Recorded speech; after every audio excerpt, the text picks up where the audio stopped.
What up, y'all? I just want to get at you today about the new supply. And I just wanted to say, like, you know, you should, when you kind of understand how the narcissist operates and where they come from, how difficult they are to get along with, and how hard it is for the average person to deal with them and to put up with them. All of the crazy making that they do, the cheating, the lying, the ghosting, all of that, right? They start triangulating and challenging, and all of the stuff that you went through, you got to look at it like you put up, typically, like people like us, we put up with a lot more. I know when I was with the narcissist, I put up with a lot more than I knew that an average person is going to deal with. I could just say it didn't matter where the other man would come from that's going to date the narcissist. In the case of me, or in the case of you, whether you're a male or a female, it doesn't matter. They don't put up with them like that. I call it a spell. And I think that spell is genuinely more for the empath that grew up in these types of families that really get caught up in it, that were groomed this way. The construct is whatever family member that was the narcissist or whoever it was, because we're kind of innately this type of individual because our soul and our spirit is set a certain way. And so we gotta be thankful that we were blessed with the soul and the spirit that we have, because what they got left with, they're innately turned evil. I believe it's more innate than anything. I think we're just playing out our innateness. I just don't know how much we're turned sometimes. I feel like that, and then dealing with the narcissist and the way I grew up, and then waking up to this, all the different constructs that are out there, kind of under the impression that we're kind of innately who we're going to be. And I don't know how much that we really are going to change outside of that. That's going to be changing your soul. But I think I'm getting too deep here and off topic. My point is, you know how the narcissist is. You know that they got to first find somebody that's heavily empathic, emotional, reactionary when they want them to be, and unaware and clueless to this first, for them to really settle down with a real good source of supply. And so if they don't have that, then you know whatever they have is just gonna be temporary, or it's gonna be some side piece. The new supply, nobody's gonna be able to last with them very long. You ought to know better. So you don't know this kind of stuff, you're all twisted up in your feelings, and that's one thing. And yes, that's when you should be really depressed and really having a hard time with it. But when you have woke up to this and you are learning about the narcissists and their constructs and how flipped they are and how they're never going to change, they're fixed, and they're running after every and any piece of flesh out there, it helps you to back off and look at it for what it is, know how to avoid falling into that trap with them again. Now, you got to break the trombone. That's the hardest part. But I mean, as far as at least you're not going to get caught up in the emotional arguments and being treated like crap and still not understanding and running after them, because you understand that construct. So you got to back off that first. That's the first nipple you got to get off. So these are in stages, and you're going to probably get hoovered a couple of times, and you're going to want to, in your head, you're probably still going to turn to a few times that, you know, you're going to convince and rationalize it out that you can help the narcissist, or with understanding the stuff from these channels that you think that you can find a way to make it with them or to save them, and you're not. I mean, I think a lot of us went down that road. I did. I'm just going to be honest with you, because we care. We truly care. A lot of times when we're coming out of waking up to narcissism, as much as we've even known it before we were doing it, we can end up easily trying to become fixers of people. And when you're going down that road after you've waken up to narcissism and you start watching and learning and understanding these constructs, your mind from that trauma bond, and you're kind of Stockholm syndrome, and you're all twisted up, man. And you're believing, a lot of times you're going back and forth between the truth and the lie. That's why there's that that verse that says a double-minded man's unstable in all his ways, man and woman, they're unstable in all their ways, because our mind's only meant to think down one road, one pathway at a time when it comes to things like this. And when it comes to the narcissist, man, you're split. They split when it comes to black and white, and you're good and you're evil. At one time you're perfect, and then you're trash. You're perfect and then you're trash. And that's where they re-idolize you, and then you're trash. You know, idol, right? They re-idolize you. They make you an idol, and then they turn you into trash when you go against them on just a thought. That's why they call it black and white, and that it is splitting. But well, what happens to the narcissist now, on the other side of the spectrum, it's kind of weird, because we kind of, I think in a lot of ways, whether, you know, it's just kind of nature sometimes, but we deal with splitting too, with on the other side of the spectrum. And on our side, it's the spectrum of the mask and the reality, or what we think is reality in them. So it's like you see the little child, which is more like maybe part of the reality when they act like the 4-year-old or whatever. But again, it's manipulative, but it's probably more along the lines of their true entity. And then you see the one that hates you, the devious one. I mean, it's just, it goes back and forth, but you do get split like that on, you know, the splitting of you're the perfect person, and then the evil person. You're the perfect lover, you're the perfect enemy. That's how they see you. So all you got to do is just offend them. They're very emotionally unstable, and they're very sensitive.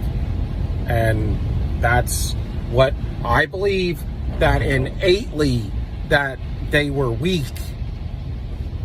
This was gonna happen. I think this was gonna happen no matter what family they grew up in. But they were weak. I do believe that.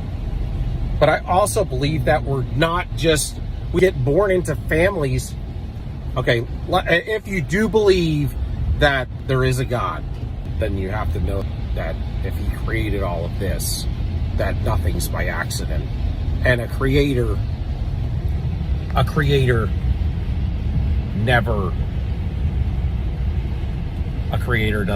doesn't in all knowingness, with that kind of power, does not create and not know everything that's going to happen. Everything. We were not put in, none of us were put in these families by accident, which means we were innate. And I think we're just walking out what we were gonna always do. And it talks about predestination. Predestination is something Paul talked about in the Bible. And I know a lot of you guys aren't Bible believers. I am, and I'm going to talk on it, because from time to time, I'm not going to like try to preach at you or nothing, but we're predestined. Because if God knows from the outtake of this already, if he knew even before he laid down the foundations of the earth, in his all-knowingness, he knew who was going to get to heaven down here on earth and who wasn't. He already knew. That's called predestination. So if you don't believe predestination, then you got to say that God is not all-knowing. That God doesn't know what he's doing. And he does. I mean, I'm sorry, but I think if you are a person that believes in God, you can say that he's unless you believe in a fallible God, which is, it's possible. I mean, but there's going to be very few that believe a construct that, you know, if you believe in like a biblical God, you can't believe in a fallible God. And he knew all of this was going to take place before he even constructed it. These people were going to be born in these families. I think that we were all innate. Whatever we were going to do is innate. I think that if you grew up in the same households, I mean, well, we already did, and we didn't fall to that. It's like we were already protected from it. But it's because our loins were our gut, our spirit, our soul cried out for good. And theirs just didn't. And you could believe that hype and that story, and that's fine.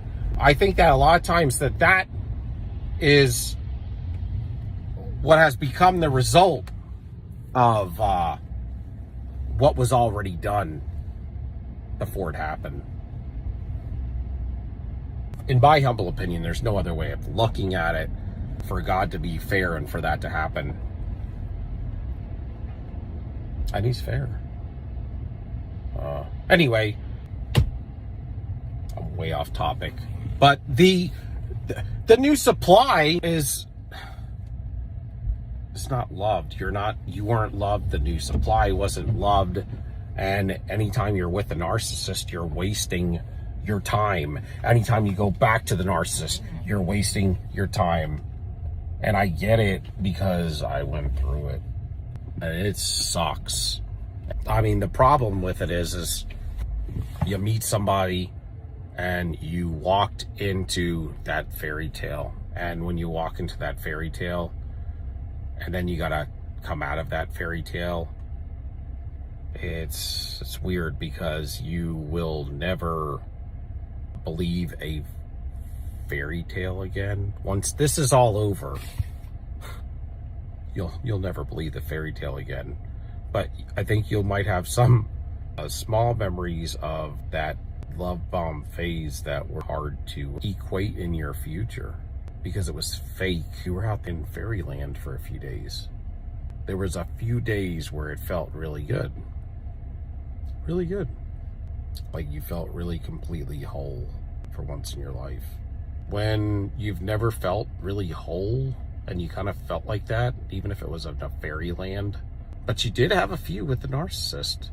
But they were lying and cheating and behind your back, and it was all fake. But still, to you, even if you felt like it was all red flagged and fake, you allowed yourself to be gaslit and enjoy it for a few days. For a few days in the very, very beginning. But the destruction that came with it. But yeah, for me, I think that it was the feeling of those few days where it felt really good. Is where I could reflect to back then. And, you want to reinvent those few days, right? That's where they talk about that if we could just get back to that love bomb phase again. But I don't know if people ever broke it down like to where that was the perfect, those were the perfect days. There was a few of them. But then what came after? Death and destruction, man, everything. You gotta live in reality, man. And we always, I don't know, I think we always did a lot of times, but I think we wished for that hopeless romantic is what mine told me she was. And I always felt that I was that too. But I don't know if I want to even say that anymore because that to me sounds like a fairy tale. And whenever you go down to the fairy tale in this world system, that's where the enemy destroys you. I think you're best to always live in reality. It is what it is. And when you're outside of reality, you're doing different things that aren't good for you.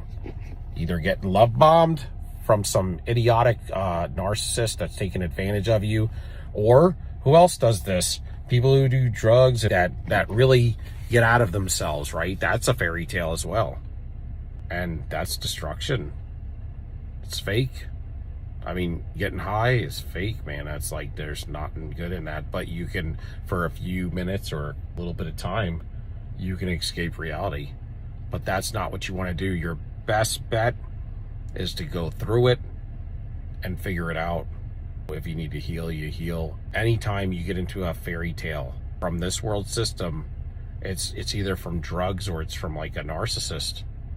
It's kind of this similar construct. They take you into some fake world, just like when you get high, and that's where you get taken advantage of. That's how you get hijacked. You don't want to be the hopeless romantic, and you got to understand that you got to work on a relationship.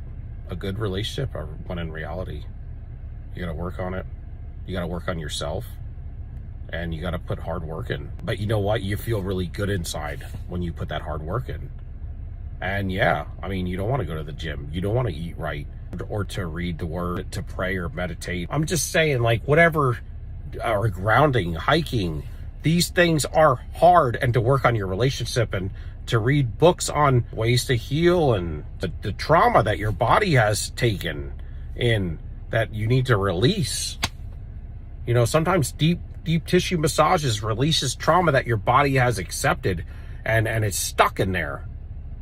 I read articles on that. It was very interesting. And maybe I'll do a podcast on that, but I'm going to let y'all go. But the new supply, any of this supply stuff is ridiculous. And when you kind of wake up to this, you got to let it go, because you got to know that, man. They're not going to stay with them long. They have, like, you don't want to be with the narcissist, man. They're always with somebody different. You can't be with that. Peace out. Love y'all. Have a blessed day. Peace.